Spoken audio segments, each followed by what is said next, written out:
Barnes & Noble is balls to the wall packed when we show up. After sitting through half an hour of standstill traffic leading up to the parking lot, my driver finally manages to flag down the valets who direct us over to the VIP drop-off area. We haven't even left the Lincoln yet, and Jersey's nerves are starting to show. She's been picking at the leather seats for the last 20 minutes and fidgeting with the bottom of her dress like a little girl. I reach over and cover her hands with mine, even though I'm shaking. There's a shit ton of people outside, but they're not the usual touristy mall crowd who hang around the Grove. They're all girls. Teenage girls. Girls in their 20s.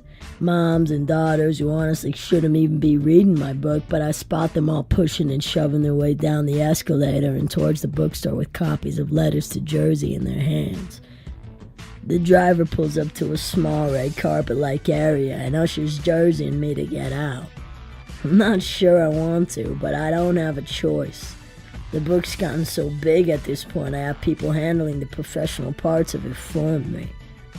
Sometimes I still wish it was just me and Dan running things like we did before Letters to Jersey blew up. But once the offers of representation started rolling in, even D-Man suggested that I sign with someone right for the job.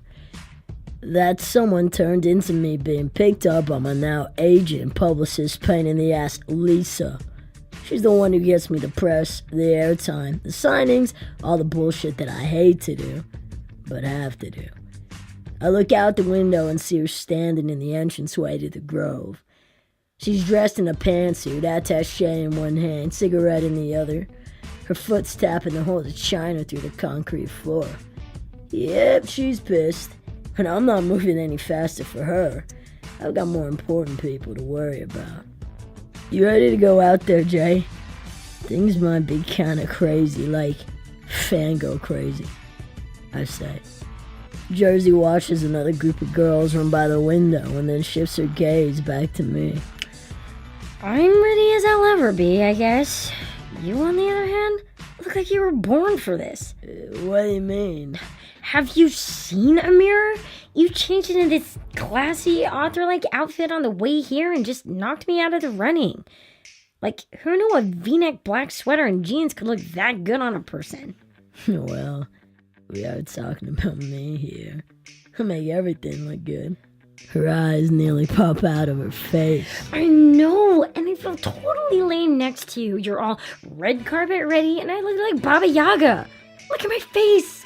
How much? Any stress can't fix this face. I have no makeup on. Half of those girls out there look way more stunning than I do, and I kiss the insecurity right off of those lips. I slide my tongue into her mouth, take her in my arms, and push her backwards until she's practically underneath me. We're supposed to be out of the car right now. The driver's yelling at me to get out, and the asshole waiting behind us is honking his horn like crazy. But I don't fucking care.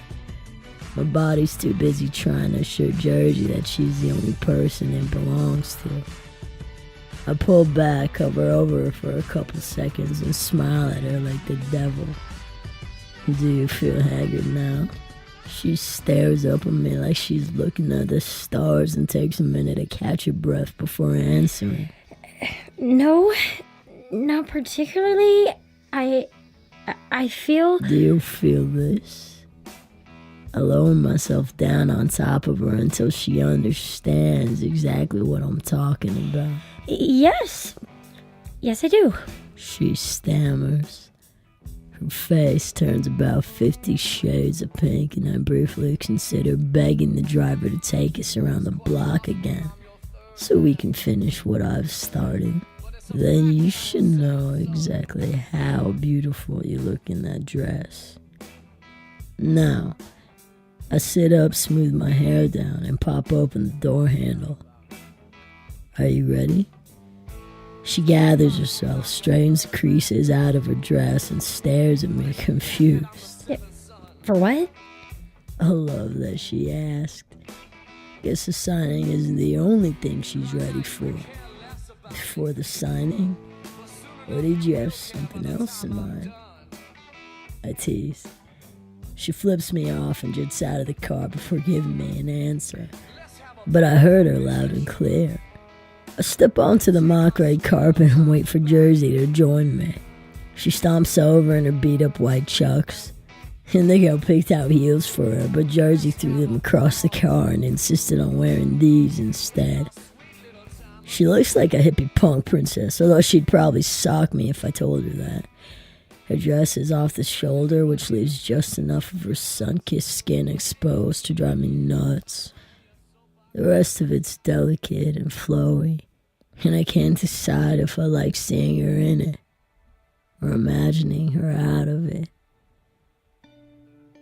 I stare at her for a couple seconds, just taking her in. She's still trying to catch her breath after what happened in the car.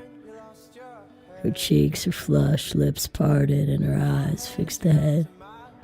The pressure rising in my chest gives way to something else. Something that hits me so hard and fast in that moment that I cave into the feeling. I love this girl. Her anxiety, her angry squirrel antics, her everything. And it scares the shit out of me.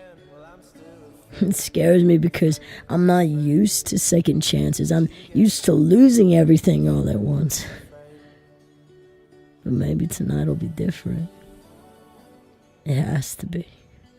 It's going to be. Because I can't lose her again. No, I won't lose her again. Real talk. Elias, there's a lady whistling at you over there. Look alive, Sparky. Jersey snaps in front of my face and directs my attention over to Lisa, who's using her fucking dog whistle to summon me. She did it over Skype the first time we had a conference call because apparently she thought whistling at the computer would make the screen unfreeze. I had headphones in. It blew my ears out. It still does. But me hating her habits doesn't mean she's going to change them. I feel sorry for whoever she's married to. That's Lisa. She's in charge of all this book deal stuff and she's out of her damn mind. She smokes like a chimney, so stand next to me, not her. And she's neurotic, so she'll probably interrogate you as soon as you introduce yourself. And how am I supposed to introduce myself, Elias? I'm obviously not your mom. Don't worry about that. I'll come up with something. Just nod and smile and tell her that her hair looks nice. Jersey glances over to Lisa, who's marching toward us like a mad woman, and then looks back at me. Her hair? What happened to her hair? It looks like she's headed out for St. Patrick's Day. I nearly burst out laughing at just how accurate her description is. No, she's usually blonde, but her style is fucked up, and it's been green for the last month. She looks like an evil leprechaun, but just compliment her anyway. Fine, but I'm a crappy liar. If she figures out I'm being dishonest, I blame you. You'll be fine. Just act natural. The two of us turn towards Lisa just in time for her to start screaming at me. At least her version of screaming, which is her talking at me aggressively in whatever's left of her smoker's voice. Are you aware of what time it is, Elias? She says. Go time? I say, shit-eating grin in full view. Jersey laughs, but Lisa shuts her down with a single bitchy stare. I decide I don't like that stare, and if I see Lisa throw that stare in Jersey's direction a second time, I'll fire her on the spot. Real talk. It's 7:10. Your signing was scheduled to start at 6, and now we have thousands of people waiting outside Barnes & Noble's for an author who looks like a no-show. I lightly pat her on the back, and she stiffens up like a board. I'm here now. Relax. Lisa's beady blue eyes dart down towards my jeans. Speak for yourself. I follow her gaze only to find that the little king's still way too jazzed about me and Jersey's little backseat fiasco. Fantastic. Before I can stutter through an excuse I don't have, Jersey steps in front of me and extends a hand to Lisa. Hi there. You're Lisa, right? I'm Alex, Elias' new assistant. Nice to meet you. I like your hair, by the way. Still such a great actress. Lisa stares at her for a couple seconds while her nose wrinkles up like a raisin. You look familiar. Have we met before? She asks. Alex shrugs her shoulders and smiles off Lisa's skepticism. Don't think so. Anyway, I'm sorry we're late. I had a prior engagement and we hit traffic on the way, so Elias being behind is my fault. But now that we're here, just tell us where we need to go and what we need to do to get this show on the road. Lisa whips out her iPad and starts walking us toward the chaotic crowd of people. There's no back entrance, so we'll have to cut through the mob. Keep your head down, don't engage, and don't stop walking till I say so. Clear? I nod because the anxiety stirring up a hurricane in my chest renders me silent. I reach for Jersey's hand, pull her behind me, and squeeze the hell out of it before I let her go. She's my assistant today. Not Jersey. Not the girl I wrote this book for. She's just another part of my entourage. An almost stranger. Not because I want her to be, but because that's who the public needs her to be. Lisa lets out another dog whistle and 4 6'8" security guys flank the 3 of us. The bulkiest of the group hands me and Jersey 2 security jackets and motions for us to put them on. Cover your heads, you two. There's other cameras out there. Keep your eyes on the ground and don't walk outside of our perimeter.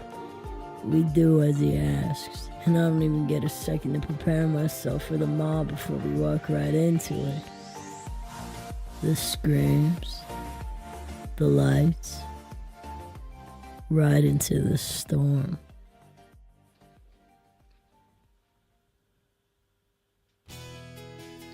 I barely have time to come down from the rush when Lisa starts barking at me to kick off the night with a reading I had planned. It was supposed to be last. I wanted to sign some books first, maybe meet a couple of strangers and lose myself in some small talk to take my mind off of who I'm doing the reading for. But Lisa shot that idea straight to hell when she decided to begin with the one thing I'm the most nervous about. It's not the girls I hear outside the door that have me on edge. It's the one standing next to me. Jersey has no idea what's going on. She's definitely not freaking out as badly as I am right now, but the crowd clearly has her rattled. People were taking so many damn pictures being outside, felt like walking through a lightning storm. Security had us covered up, but I'm still paranoid that somebody might have gotten her in a photo. The Daily Bruin debacle was bad enough. The crowd can't catch her with me tonight. Nobody can. Not even Lisa. Are you okay? Jersey asks. She looks at me with all the concern in the world, and it takes everything I have not to kiss her for it. Not really. She grabs onto the corner of my sweater and tugs me toward her. You will be. I'll be cheering for you out there. Seriously? But doesn't the crowd freak you out? You can hang back here if you want. There's speakers in here, so... I'll be out there. Look for me. She winks and then sneaks out the door without saying another word. Right as she's leaving, the store manager pops his head in and motions me to follow him. We're ready for you, Mr. King. I swallow the lump in my throat, grab my copy of Letters to Jersey out of my bag, and flip through the pages until I find one of the entries I never published. I've kept a couple to myself. Letters I wrote to Jersey that I never showed anyone. Not even Dan. I left my heart in those couple pieces of notebook paper.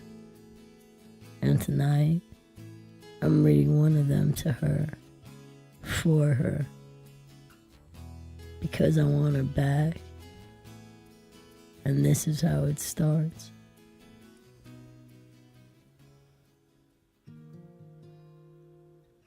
Lisa leads me onto the stage and into the spotlight while the Barnes & Noble staff scramble around frantically trying to quiet the crowd.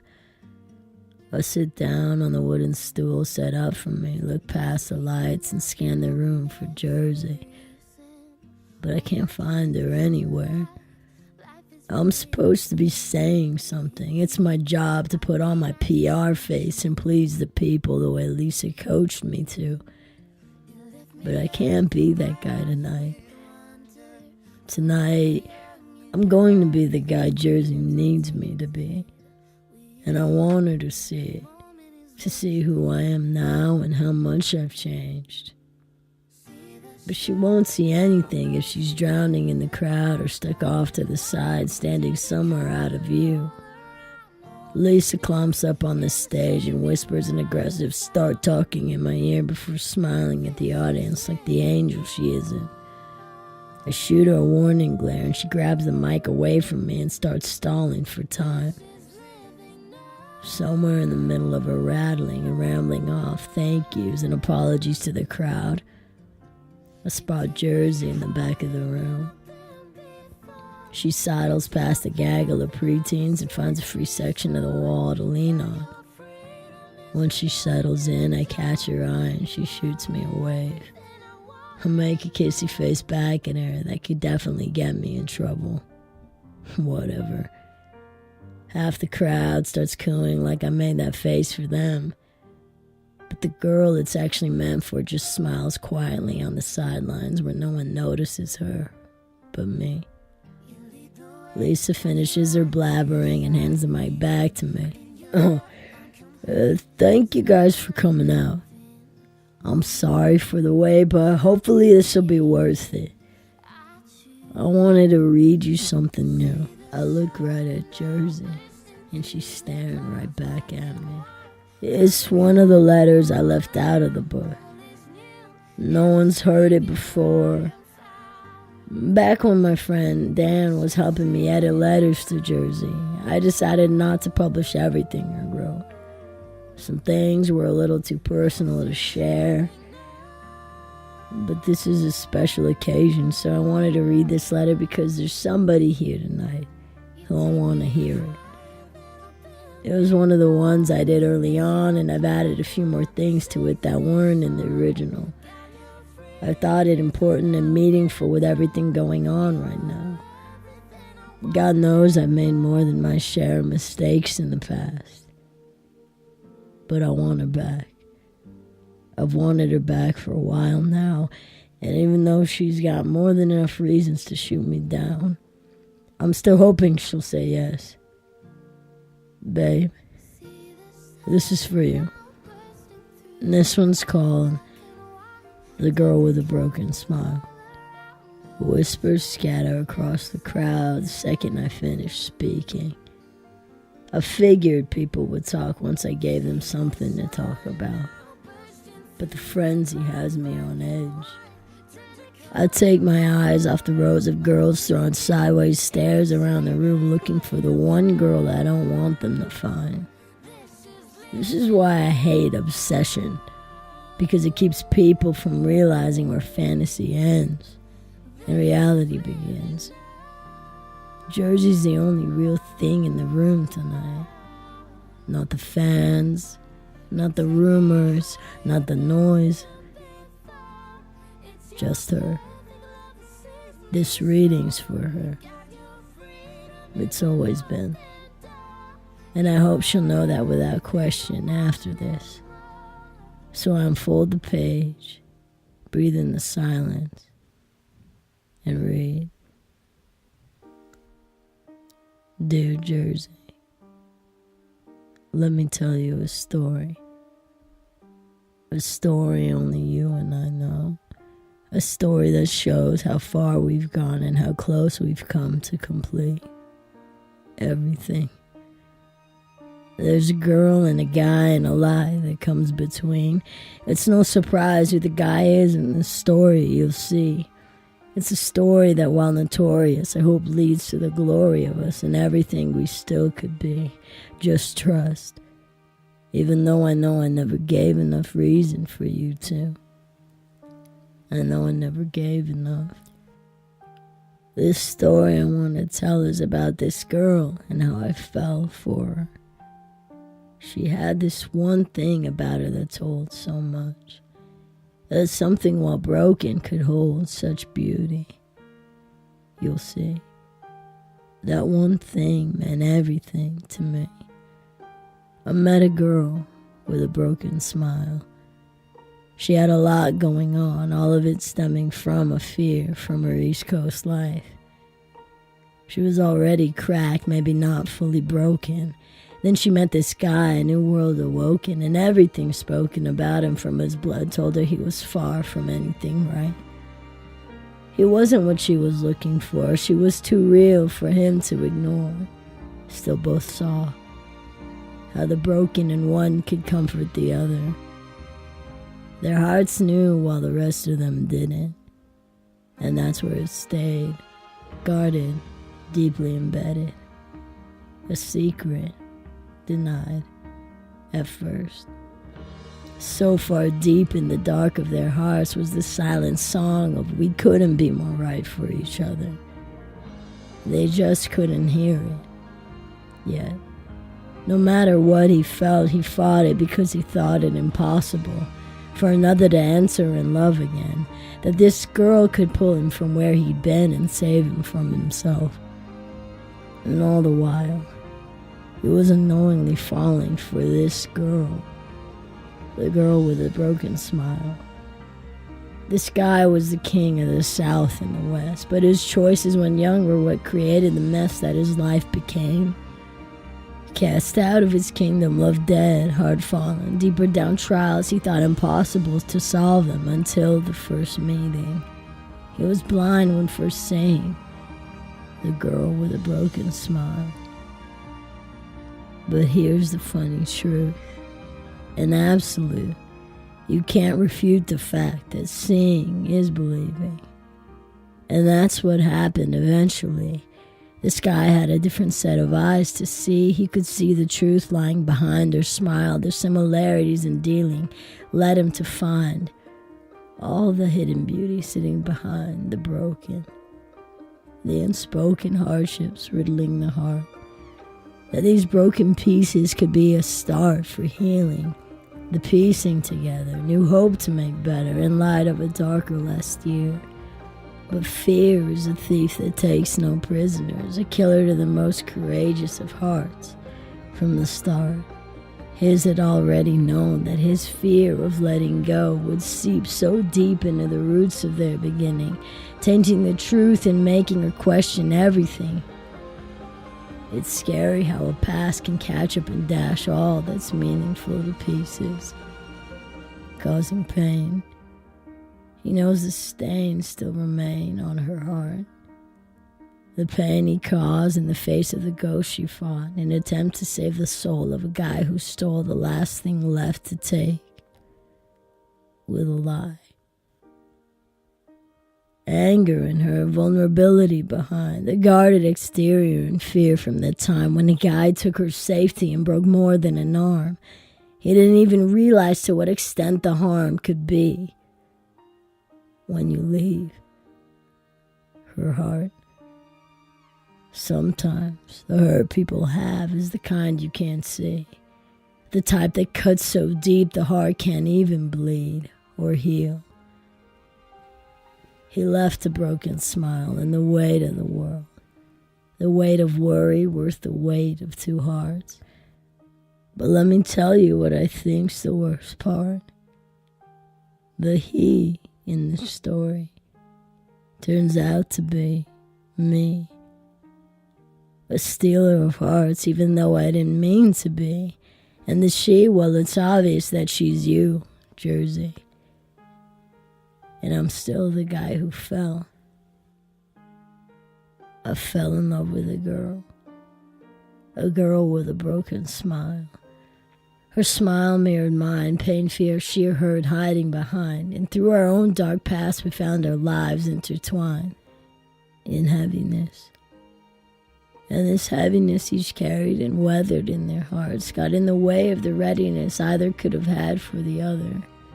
Instead, it drove them apart. At first, she met me at a time when more than just a car was wrecked. I met her at a time when her heart was nothing but beset with tragedy. Still I fell further from myself, farther into someone else. My heart tried to deceive me like it does when at war with believing itself. It tells lies, But I couldn't deny the real in the present over everything I couldn't deal with in the past. So I fell. I fell in love with a girl with a broken smile. And while I thought I was alone in carrying my burden, her smile only made me all the more certain that she too carried the weight of the world. The weight of truth, the weight of fear, not letting go of the hold the past year could have. I've seen things and done things and had my bad days. She's been through and gone through things and dealt with it in her own ways, like running and hiding. We both did that, but things got worse. After the first time I left her. And in the face of where I lied, she built to cope, cutting down hope for a runaway's return. She built up this tower, a fortress, denying my fight. Through walls of distrust, down halls of bad memories, and guards stacked high against the world. And now I'm left with the hardest thing to do. To pick up the pieces, break down the barriers, and give anything and everything to get her to feel this that is us, we're not alone but together. To try to let her see that I'm not like him anymore, that I'd never do that again. The he that I was, I wouldn't. And I know from before it turned out I couldn't. I regret that bet and everything I said, that when it mattered most and could have shown how I cared, I stopped, stepped back. Just because I was scared. I should have been brave and sent those 3 little words. But the fear made me stop. And I sent the 2 worst instead. I lied.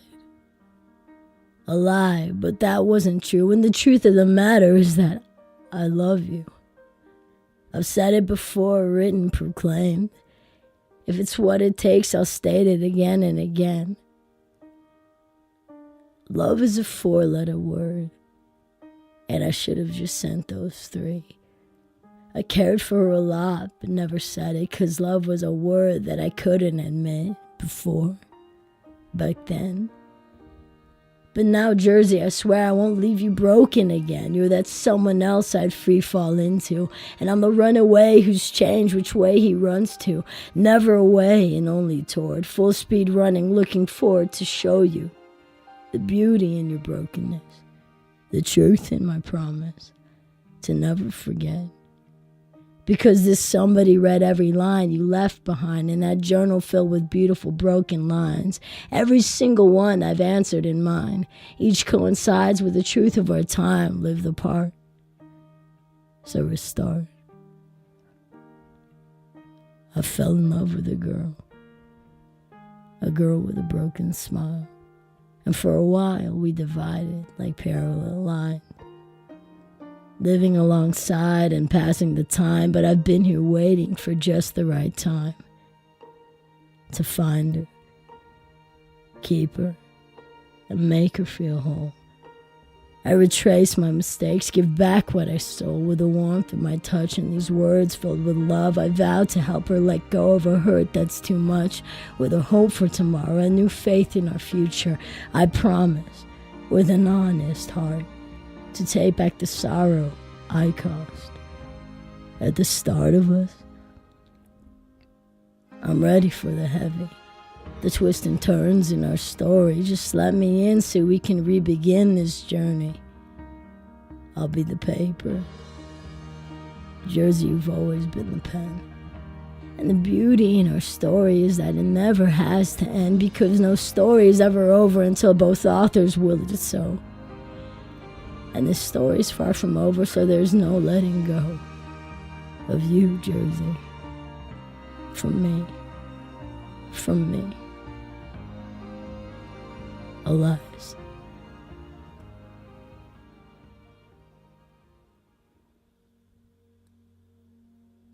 The whole room's quiet when I finish. It takes me a couple seconds to bring myself to look at Jersey. But once I do, the look on her face ruins me. She's crying. She's crying, and I don't know what it means, and I hate seeing her hurting, and I hate that I'm the reason for it. I'm seconds away from running over to her when she pulls the same pen out from behind her ear and scribbles something on her hand. I don't think I breathed for the entire time, she writes. A couple seconds pass, and she lifts up her palm into the light so I can read it clearly. Yes. I blink and read it again and again. And I can't believe what I'm reading, or what she's saying, or that any of this is happening. My heart's beating so hard it pounds its way up through my chest, jumps into my throat, and slips into the open. I forget there's a mic in front of my mouth and a room of people and a crowd full of press, and I whisper out the truth. I love you, Alex. I say it. I say it, and for a couple seconds I can't figure out if anyone heard it but me. I put my faith in the couple inches standing between me and the mic to keep what I said a secret. But then I look out at the crowd and watch the weight of my words sink in slow motion. I watch the spark before the explosion sizzle and dance in their minds right before it hits the dynamite. And then everything explodes.